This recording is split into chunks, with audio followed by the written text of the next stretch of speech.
Fala pessoal, tudo bem? Com vocês aqui, professor César, hoje para falar com vocês sobre energia mecânica, dando sequência naquele nosso estudo, né? Sobre mecânica. Muito bem, ouvimos muito, desde o ensino fundamental, nosso professora falando sobre energia, que a energia não se cria, não se destrói, ela apenas se transforma, né, em outro tipo de energia. Muito bem, vou falar com vocês hoje então sobre a energia mecânica, mas para isso eu preciso citar três energias primeiro, três tipos particulares de energia. Eu vou falar com vocês da energia cinética, da energia potencial gravitacional e da energia potencial elástica, tá? Energia cinética, olha só, o próprio nome está dizendo cinética. Movimento. Então para existir a energia cinética, um corpo tem que estar em movimento, tem que ter velocidade. Ok?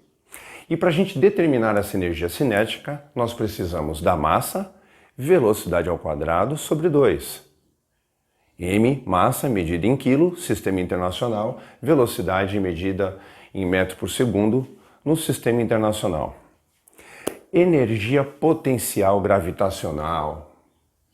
Bom, para ter energia, esse tipo de energia potencial gravitacional, precisa haver altura até um certo referencial, tá? Então, olha só, quando tem altura em relação a um referencial. Se eu estiver no segundo andar de um prédio e perguntar se eu tenho energia nesse momento, energia potencial gravitacional em relação ao próprio segundo andar? Não, porque eu estou nele, não tem altura. Mas se eu pergunto para vocês, eu ali no segundo andar tenho energia potencial gravitacional em relação ao pavimento térreo? Agora sim, porque eu tenho altura até um determinado referencial, ok? Então para ter energia potencial gravitacional tem que ter altura. E para a gente determinar essa energia potencial gravitacional, nós precisamos da massa, gravidade, altura. Massa medida em quilo, como eu já falei anteriormente, né, no sistema internacional, gravidade metro por segundo ao quadrado e altura, como trata-se de distância, metro. Ok? Muito bem, dando sequência, vamos falar daquela terceira energia, que é a potencial elástica. Para essa energia surgir, aparecer, tem que ter em jogo elástico ou mola. E esse elástico ou mola tem que estar deformado, ou seja, tem que estar comprimido ou alongado, esticado. Esse elástico ou mola tem que estar sendo solicitado, utilizado. Ok? Para determinar essa energia potencial elástica, eu vou usar K vezes x quadrado sobre 2. K significa a constante elástica da mola. Isso depende do material com que esse elástico ou essa mola foi fabricado, foi produzido, né? Tem vários materiais. Tem aqueles elásticos de amarrar cabelo, feito de borracha. Tem amortecedor de carro, que é uma mola de aço. Então, cada tipo de material possui um K, chamado constante elástica da mola. Geralmente, o exercício fornece isso para vocês, tá? X é a deformação da mola. É o tanto que ela esticou ou comprimiu, ok? Lembrando vocês que, assunto lá de trás anterior, se precisar determinar a constante elástica da mola, caso o exercício não forneça, é só você usar aquela equaçãozinha sobre a força elástica. Vou colocar aqui no cantinho. Força elástica é igual a K vezes X. Ok? Muito bem, agora que já conhecemos essas três energias, cinética, potencial gravitacional, potencial elástica, agora sim podemos falar da energia mecânica, que é o título da aula de hoje. Energia mecânica, pessoal, é a somatória dessas três. Olha só, energia mecânica é igual a cinética mais a energia potencial gravitacional mais a energia potencial elástica, tá? Bom, eu vou colocar agora aqui na lousa um desenho simulando uma situação, para a gente poder enxergar melhor isso aí, ok? Bom, vamos lá. Então, eu coloquei aqui um trecho de um tobogã, uma rampa, tá? Para a gente poder analisar tudo isso que falamos agora há pouquinho. Veja só, eu coloquei um corpo em repouso lá no ponto A. Velocidade no ponto A vale 0. Esse ponto A tem uma certa altura até o meu nível de referência. Um ponto B, um ponto C. E aqui uma mola que eu falo dela já já. Então vamos lá. Como eu acabei de dizer, no ponto A, o corpo está em repouso. Aí eu pergunto para você, tem energia cinética no ponto A? Não, porque está parado, não tem movimento. Tem energia potencial gravitacional no ponto A? Sim, por quê? Tem altura, até um certo referencial. Tem energia potencial elástica? Não, porque ali não tem nem elástico nem mola. Então, se eu quisesse escrever a energia mecânica no ponto A, olha só como ficaria.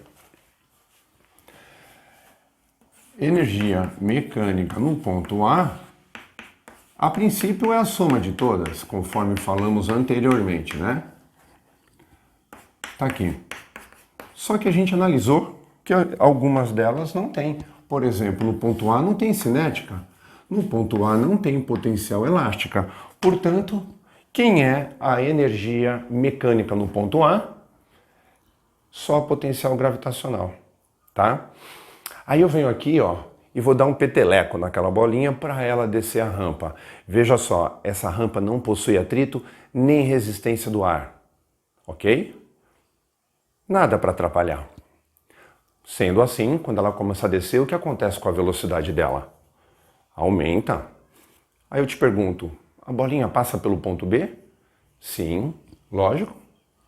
Ah, então tem velocidade. Tem. Vamos lá. Ponto B tem energia cinética? Sim, tem um pouco, ganhou um pouco de velocidade. Tem energia potencial gravitacional?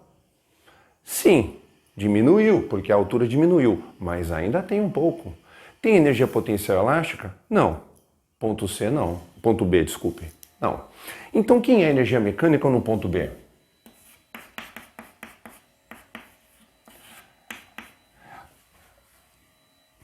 Cinética, mais a potencial gravitacional, mais a potencial elástica. Vamos retomar. Ponto B tem cinética? Sim, porque a bolinha está passando por ali. Tem potencial gravitacional? Sim, porque tem um pouco de altura ainda. Mas tem elástica? Não. Ah, então no ponto B eu não tenho esse cara. Só tenho as outras duas. Somaria aquelas duas, com aquelas equações da aula anterior, né? Da outra lousa, melhor. Bom, se aqui não tem nada para atrapalhar, nem atrito, nem resistência do ar, a bolinha passa pelo ponto C, lógico, é o ponto mais baixo, portanto tem a maior velocidade, né? Vamos lá, tem cinética no ponto C? Tem. Tem potencial gravitacional no ponto C? Não, está no chão, está na referência, não tem altura. Tem potencial elástica? Não. Por quê? Não tem elástico nem mola no ponto C. Então, quem é a energia mecânica no ponto C? De novo, né, gente? É a soma de todas. Depois a gente analisa quem tem, quem não tem. No ponto C, tem cinética? Sim. Gravitacional? Não, porque está no chão. Elástica? Não, porque não tem elástico nem mola. Tá? E essa bolinha vai. Quando eu chegar aqui, ela vai bater na mola, vai comprimir essa mola até parar. Ah, então, peraí. Eu vou botar aqui a bolinha. Lembre-se que a bolinha parou, tá? Comprimindo uma certa distância nessa mola. Vou chamar aqui de ponto D. Vamos lá. Tem energia cinética? Não. Porque a bolinha comprimiu a mola e parou. Parou, não tem cinética. Tem potencial gravitacional? Não, porque está no chão, está no nível de referência. Tem potencial elástica? Sim, porque deformou a mola. Energia mecânica no ponto D. De novo, a gente escreve todas. Bom, pessoal, na verdade eu estou escrevendo só para te mostrar, depois não precisa, né? Tem cinética? Não, porque parou. Tem gravitacional? Não, porque não tem altura, mas tem a elástica. Tá bom? Gente, eu comecei a aula falando que a energia não se cria, não se destrói, ela apenas se transforma, né? Pois é. Lá em cima eu tinha cinética, desculpe, potencial gravitacional. Conforme começou a descer, começou a perder a altura. A gravitacional começou a perder, mas para compensar, começou a ganhar na cinética. Então, aquele pouquinho que perdeu de gravitacional, ganhou de cinética. Quando chegou aqui embaixo, perdeu a gravitacional toda, mas ganhou a cinética inteira. Você percebeu como isso vai se transformando? Gravitacional no ponto A, cinética 0. A gravitacional começou a descer, a cinética começou a aumentar, ponto B. Quando chegou no C, gravitacional zerou e a cinética é a maior. Ou seja, isso vai transformando. Tá bom? Pessoal, na próxima aula vou dar sequência nesse assunto sobre energia mecânica aplicada, sabe onde? Em sistemas conservativos. Então fica comigo e vamos aguardar a próxima aula, tá bom? Valeu, pessoal, até!